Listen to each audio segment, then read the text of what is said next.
અને હવે વાત કરીએ વરસાદની તો ગુજરાતમાં હજુ પણ વરસાદી માહોલ યથાવત રહેશે। આપને જણાવી દઈએ કે ભારેથી અતિ ભારે વરસાદની હવામાન વિભાગે આગાહી કરી છે।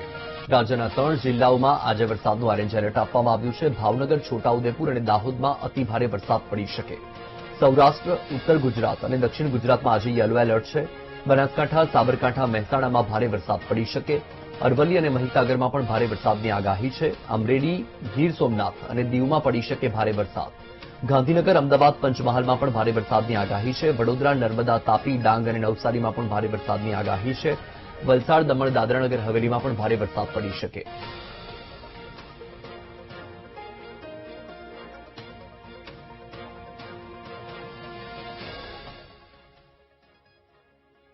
અમદાવાદના રિવરફ્રન્ટ પર સાબરમતી નદીમાં ઘોડાપૂરની સ્થિતિ સર્જાઈ છે। રિવરફ્રન્ટનો લોઅર પ્રોમિનાડ અને વોકવે પાણીમાં ગરકાવ। વાસણા બેરેજમાં પાણીનું લેવલ 131 ફૂટે પહોંચ્યું। અમદાવાદમાં વાસણા બેરેજના 27 દરવાજા ખોલવામાં આવ્યા છે। 27 દરવાજા 6 ફૂટ સુધી ખોલી પાણી નદીમાં છોડવામાં આવ્યું। સુભાષ બ્રિજ પાસે નદીનું જળસ્તર 43.65 મીટરે પહોંચ્યું છે। સંત સરોવરમાંથી 94,056 ક્યુસેક પાણી સાબરમતી નદીમાં છોડાયું। નદી કાંઠે આવેલા અમદાવાદ શહેરના 19 વિસ્તારોમાં એલર્ટ જાહેર કરાયું છે।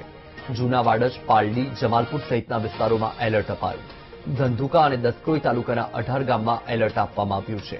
બાવડાના 9 અને સાણંદના 14 ગામો એલર્ટ પર છે। ધોળકાના 74થી વધુ ગામોને તંત્રએ સતર્ક કર્યા। ઉપરવાસમાં પડેલા ભારે વરસાદના કારણે ગાંધીનગર સંત સરોવરમાંથી પણ પાણી છોડવામાં આવ્યું છે। આ ઉપરાંત ઉકાઈ ડેમમાંથી પણ પાણી છોડવામાં આવ્યું છે, જેના કારણે સાબરમતી નદી બે કાંઠે વહી છે।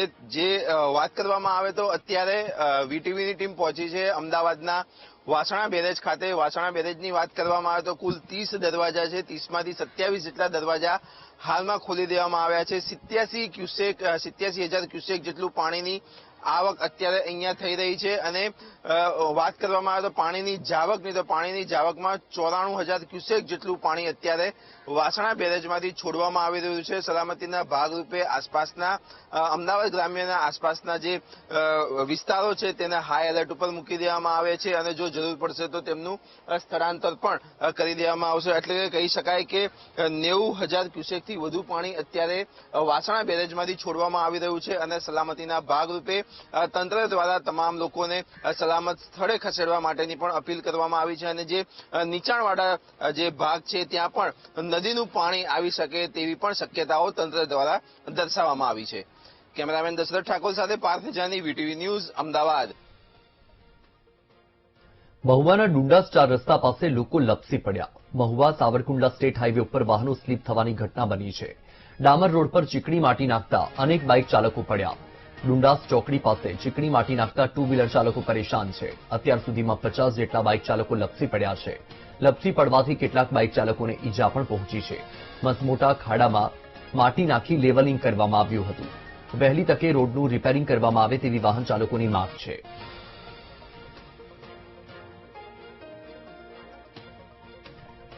તો આ દ્રશ્ય તમારી ટીવી સ્ક્રીન પર છે। દ્રશ્યમાં તમે જુઓ કે જે બાઇક ચાલક ત્યાંથી પસાર થઈ રહ્યા છે તે લપસી રહ્યા છે અને આ ઘટના બની રહી છે મહુવા સાવરકુંડલા સ્ટેટ હાઈવે ઉપર। વાહન ચાલકો સ્લીપ થઈ રહ્યા છે અને એક નહીં, બે નહીં પરંતુ 50 જેટલા બાઇક ચાલકો લપસી પડવાના બનાવ બન્યા છે અને તેનું કારણ છે કે ડામર રોડ પર ચીકણી માટી નાખી દેવામાં આવી છે।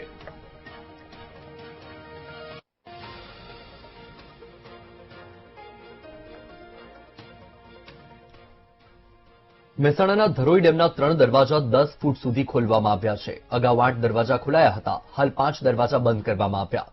નદીમાંથી પાણી છોડાતા સાબરમતી નદી ગાંડીતૂર થઈ છે। સાબરમતી નદી ગાંડીતૂર થતા નીચાણવાળા વિસ્તારોમાં એલર્ટ આપવામાં આવ્યું છે। ધરોઈ ડેમમાં હાલ 42,681 ક્યુસેક પાણીની આવક થઈ છે। કોઝવે પરનો રસ્તો બંધ છે તેવા બોર્ડ પણ લગાવવામાં આવ્યા।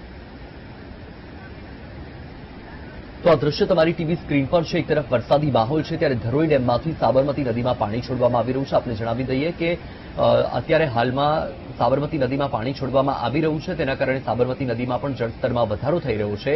અગાઉ 8 દરવાજા ખોલવામાં આવ્યા હતા ધરોઈ ડેમના, જે હાલમાં 5 દરવાજા બંધ કરવામાં આવ્યા છે અને માત્ર 3 દરવાજામાંથી પાણી છોડવામાં આવી રહ્યું છે।